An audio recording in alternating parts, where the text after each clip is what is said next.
In today's video, I am going to be breaking down Anfernee Simons and how he is able to score the ball and basically everything that he does. He is a very special player, and a lot of players can really be able to emulate his game on the court, and you could become really, really good. Let's get down. Let's check out Anfernee Simons. Okay, so the first thing that he does in this clip is he passes from the point over towards the wing. When he makes that pass, he stays where he is. Usually you would want to go screen away, cut, whatever it may be.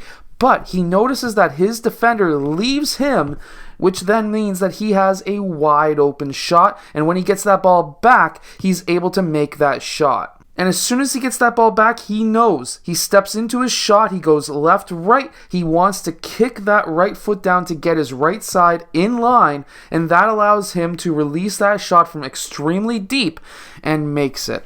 Now, Anfernee Simons is very good attacking that basket. He's able to really read his defender extremely well. So when he attacks this side, he notices that his defender, who is guarding him, is facing this way and standing straight up. This is a massive mistake, and he's able to really capitalize. He attacks back that direction where that defender was, of course, facing away from. He is attacking essentially that top foot. And then he attacks down the middle. He uses his off arm to be able to control that defender, and he's able to keep that ball low enough for that reach-in defender to not be able to steal it, and then he sets up a nice floater. When you set up a nice floater, what you want to do is to reduce the amount of spin that you put on the ball, and that way, at that point, it should be able to float in. Now, I really want you to see this ball movement of the team itself, of Portland, but also what Anfernee Simons is able to do. He's able to pass that ball into that rolling player in the high post. That center is able to kick that ball out. Watch this ball movement. Kick, swing one more time. Simons gets it, and then he's able to zero in on that net. He's looking at the rim. This is extremely smart because when you are looking to shoot that ball, as soon as he catches it, he goes left, right, up into his shot, and he's able to drain that three. So even though he was not moving all that much off ball, that kick and the then following swing back to him was able to get him an open shot. So this is the bonus of a 5-out offense. So if you are currently playing for my team and you're watching this video, see that screen that happened and the center rolled towards the basket. They had a pass into that center who was rolling, and he kicked it out to an open player.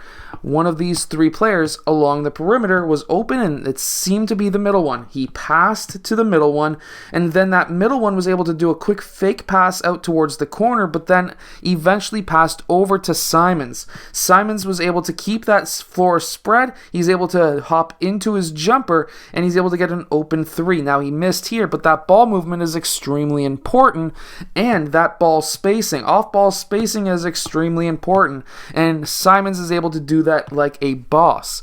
He's able to really spread that floor, and if the Portland Trailblazers are able to get that ball into the paint and they're able to kick it out, when you've got good floor spacing, you're able to create a lot of open shots because you've collapsed the defense in the middle. Now, this off-ball movement is also extremely good. Here we have McCollum attacking that rim, and then we have a wing to corner cut from Simons. They're able to get that kick out pass to him, and he's able to set up for a three. Now, again, he did miss, which is totally fine, but when he gets a bit older, obviously he's going to be hitting even more of these shots. A little bit more practice, he'll be hitting even more, but shots like that, cuts from the corner or the wing down to the corner, are extremely important and will get him even more points into the future. Also, being extremely hungry to get those rebounds, get those offensive rebounds and go up with quick floaters, get that ball up quick. If you get that rebound in the paint,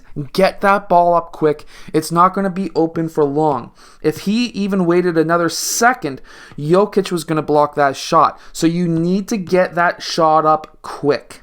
Here's Simons once again coming off of a screen, does a quick hesitation and a little bit of a step back that separates the defenders from him, leaves Jokic all alone in the middle of the key, and then he's able to attack that gap, attack Jokic, and with a little bit of a fadeaway, he's able to get that shot off. Now, he needed more legs. Anytime your shot's short, you need more legs, but that quick hesitation coming off of a screen, and if you've got a hedge or a weak side or a help side defender coming down to cut off your drive, if you can just hesitate really quickly, take a step back, and when you take that step back, if you see that those defenders are leaving you and you're wide open, you could obviously jack up a three, could have done a quick sidestep to jack up a three, but instead he wanted to get an even higher percentage shot in generalities and getting it inside the key. That's totally fine, but he still missed. But that skill right there is extremely important. Also being able to cut off ball. So here he passes to the center who's popping up from the high post.